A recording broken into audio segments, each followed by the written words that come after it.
3, 2, 1.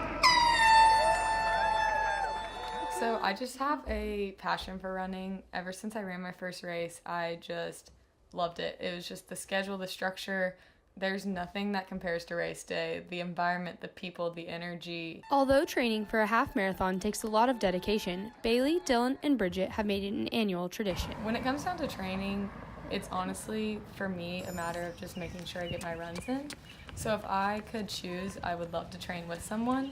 But with school and work and everything going on, I just need to find a time to get my runs in. So it just becomes a matter of, I have this 2-hour window here, this is when my run's gonna be.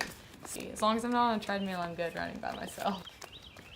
I personally cannot train alone. I'm really motivated by others, and I really like the social aspect of running with people. Yeah, I think the whole reason why we're doing it is so we could do it together. So I think it would be a lot harder if I did it by myself. So the balancing act of training is honestly one of the hardest parts because you don't realize how much food plays a factor in your training and as well as sleep. But I will say I drink a lot more water, and also it's really good for you to drink coconut water.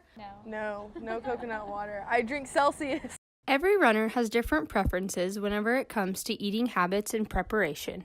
I definitely prioritize running just because if I don't do it, it will have terrible consequences, and schedule it around the weather and my classwork. So I usually just, stay up later at night to do classwork to fit in running. But there are more struggles than just schoolwork. Kind of when it comes to chafing and things like that, like I learned a lot about that last year. Just kind of like a weird running thing is before my full last year, I had to put Vaseline like on my feet, in between my toes, like because your feet swell and your feet chafe. I personally have had some issues with with chafing this go around, and I can't really run in shorts anymore. I have to wear leggings.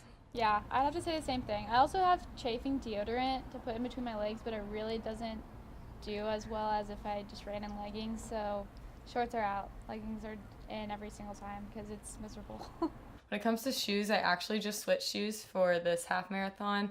I usually run in Mizuno, but I hurt my knee, and so I needed a more stable shoe, so now I'm running in Brooks, and I love them.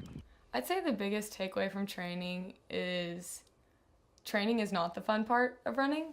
Training is the hard part, the by yourself, the upping your miles, looking at your time. Like, training's the hard part, but it's the most rewarding part when you see your result on race day. Every single run, the good and the bad, are all worth it when you cross the finish line at the end.